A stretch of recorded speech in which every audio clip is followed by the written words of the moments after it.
It's time now for a look latest in local sports. In sports, the first round of the girls' state playoffs began for the girls' softball team, who recently won their third straight region championship.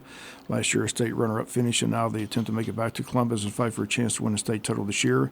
The Lady Jackets host Southwest DeKalb, the fourth seed from Region 5. First game at 4 p.m. Our pregame will begin at 3:50 this afternoon. It's a doubleheader day with the IF game scheduled for Thursday. Game 2 begins 30 minutes after Game 1. Winner of this series will play the winner of the Eagles Lane and Christian East Forsyth matchup. If Wayne wins, they'll host the Sweet 16 matchup at the Barb Struckoff softball field next week. Top 8 teams from each classification head to Columbus to battle it out for the state championship. Once again, girls varsity softball day at 4 p.m. at the Barb Struckoff softball field. Both games right here on Big Dog Country FM 105.5. Again, pregame today at 3:50. Girls varsity volleyball team in the first round of state playoff action on Tuesday at Marist High School. Marist advances. They win 3-0. They feature 3 Division I players. One girl was 6'5". Marist, sort of like BC, they can recruit with the best of them.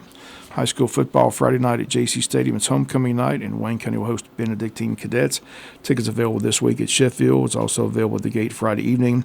We'll be back on a regular schedule this weekend, Friday night, with the Wayne County Coaches Show at 6:30. Our pregame show at 7 from the stadium, then kickoff at 7:30 p.m. Once again, it's Wayne County against Benedictine. We'll broadcast live the announcement of the crowning of the homecoming queen in her court.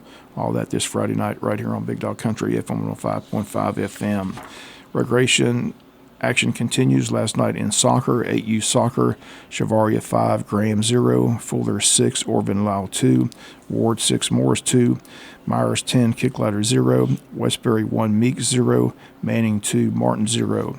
In 10U soccer, it was Jern 6, Agundas 1, Williams 5, Johnson 2, Fuller 3, Martin 1. In 12U soccer, McDonald 2, Graham 1, and Marino 3, Harris 1. The annual Southeast Georgia Turkey Trot 5K Walk and Run is scheduled for JC Stadium on November the 9th.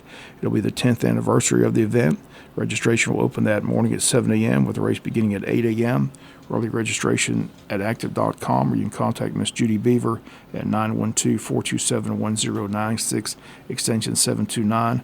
And the 10th anniversary of the annual Southeast Georgia Turkey Trot Walk and Run. Again, the date November 9th at JC Stadium. Major League Baseball Championship Series underway. New York Yankees win last night in New York, beating Cleveland by a score of 6-3. Aaron Judge hit his first home run of the championship series last night, a 2-run shot over the center field fence. Yankees lead that best-of-7 series 2-0, and they take the day off, head to Cleveland for games 3, 4, and 5, Thursday, Friday, and Saturday. Tonight, the National League Series between the LA Dodgers and New York Mets picked back up for Game 3 in New York. This series tied 1-1. First pitch tonight at 8:08 in New York. Winners of the series head to the World Series. A possible Subway Series still a possibility in New York, but the Mets and Cleveland still have a say in that. Exciting time of the year for Major League Baseball as the World Series is right around the corner. A couple of NFL trades Tuesday. The Jets acquire wide receiver Devontae Adams from the Raiders as Adams and Rodgers reunite in New York. Two had a lot of success while they played at Green Bay. And the Buffalo Bills acquire Amari Cooper from the Cleveland Browns. Thursday night NFL football this week is the Denver Broncos at New Orleans Saints.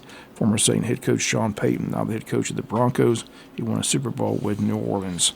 On Saturday, October 26th, the Georgia High School Football Hall of Fame will hold its third annual Hall of Fame induction ceremony at the College Football Hall of Fame in Atlanta.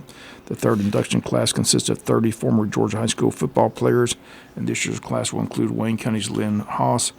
Again, Lynn Haas, a 14-year NFL center with the Washington Redskins, 5-time All-Pro player.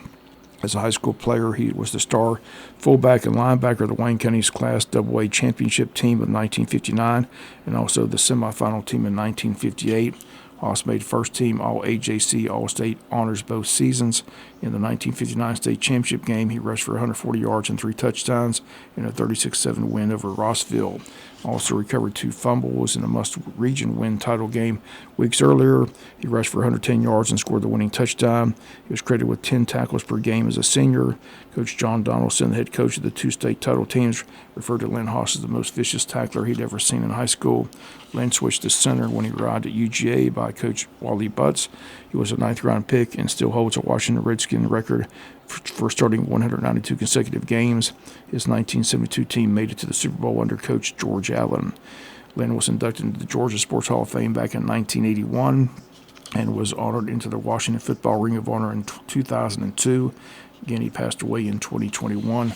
Once again, the ceremony taking place next Saturday, October 26th, at the Hall of Fame event in Atlanta at the College Football Hall of Fame. Again, still overlooked for the NFL Hall of Fame, but hopefully that day will come as well. Again, Lynn Haas will be recognized and honored in Atlanta next Saturday, October the 26th. And that's going to do it for latest in local sports.